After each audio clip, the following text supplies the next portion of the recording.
In the only mention of Job in the New Testament, Almighty God gives us a clue as to God's purpose for Job's suffering. In James 5:11, you read these words, "Indeed, we count them blessed who endure. You have heard of the perseverance of Job and seen the end intended by the Lord, that the Lord is very compassionate and merciful." This verse indicates that Satan's purpose was to try to get Job to be impatient and to give up. Job became impatient with himself.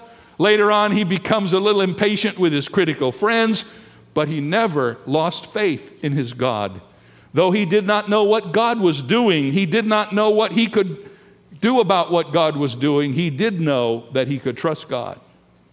In essence, especially to his wife, Job mirrored the compassion and the mercy of his God.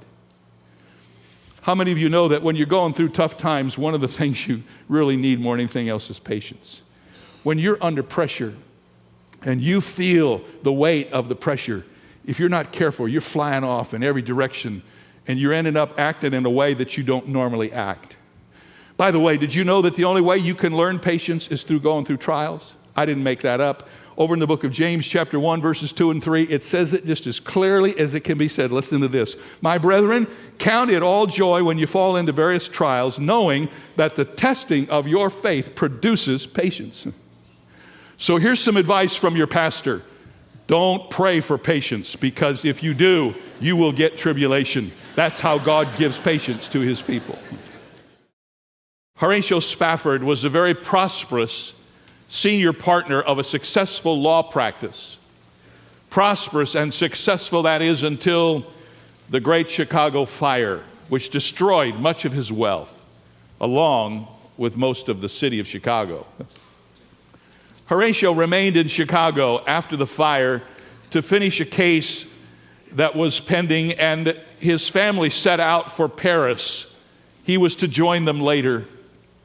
On November the 21st, 1873, the luxury ocean liner taking Anna Spafford and their 4 daughters to Europe was rammed by another vessel, and in less than 20 minutes, it sank. An unconscious Anna Spafford was rescued from some floating debris, but all of the children perished. While on the way to be with her in Europe after he received her note that all the children had been lost at sea, Horatio asked the captain of the ship on which he was traveling to alert him to the place along the way where this tragedy had occurred. And he went up and cried out to the Lord and went back to his cabin and wrote down on a piece of hotel stationery from Chicago, wrote down the words to the song, "It Is Well With My Soul." Almost familiar as his song are the words of Anna's telegram to her husband. When she was notifying him of what had happened, she sent simply these words, "Saved alone, what shall I do?" To a fellow survivor, she said, "God gave me 4 daughters. Now they have been taken from me. Someday, maybe I will understand why." When we last left Job, he had lost his children. Not 4 daughters, but 7 sons and 3 daughters. They were swept away when the house in which they were having a party was struck by a tornado, and the house collapsed on them, killing them all instantly. The loss of Job's 10 children was the final stroke in Satan's first attack against him. In round 1, Job lost all of his possessions and all of his family except for his wife. Now, at this point in the story, at the end of chapter 1 and the beginning of chapter 2, the central question of this book shifts. It shifts from the question, can a man lose everything he has and still bless God? To can a man lose even what he is and still remain under God's blessing? So we began the second chapter with Job accused by Satan. And in verses 1 through 3 of chapter 2, we read these words, "Again, there was a day when the sons of God came to present themselves before the Lord. And Satan came also among them to present himself before the Lord. And the Lord said to Satan, 'From where do you come?' So Satan answered the Lord and said, 'From going to and fro on the earth, and from walking back and forth on it.' And the Lord said to Satan, 'Have you considered my servant Job, that there is none like him on the earth, a blameless and upright man, one who fears God and shuns evil? And still he holds fast to his integrity, though you incited me against him to destroy him without cause.'"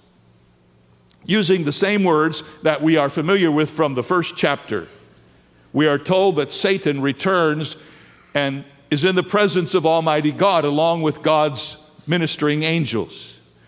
As in the first meeting, God initiates the conversation, and he turns to Satan and he says to him, "What do you think of my man Job now? I let you give him your best shot, but Job hasn't cursed me. No, in fact, he hasn't cursed me. He's actually blessed me. Satan, I'm telling you, there is nobody like Job on the face of the earth, and you will never break him." But how many of you know Satan doesn't give up easily? Can I get a witness? If he would not give up on Jesus Christ until after he had tempted him 3 times, he's not going to give up on Job after one, and he's not going to give up on us either. And so we learn, first of all, about Satan's persistence. And then we learn about his persuasion.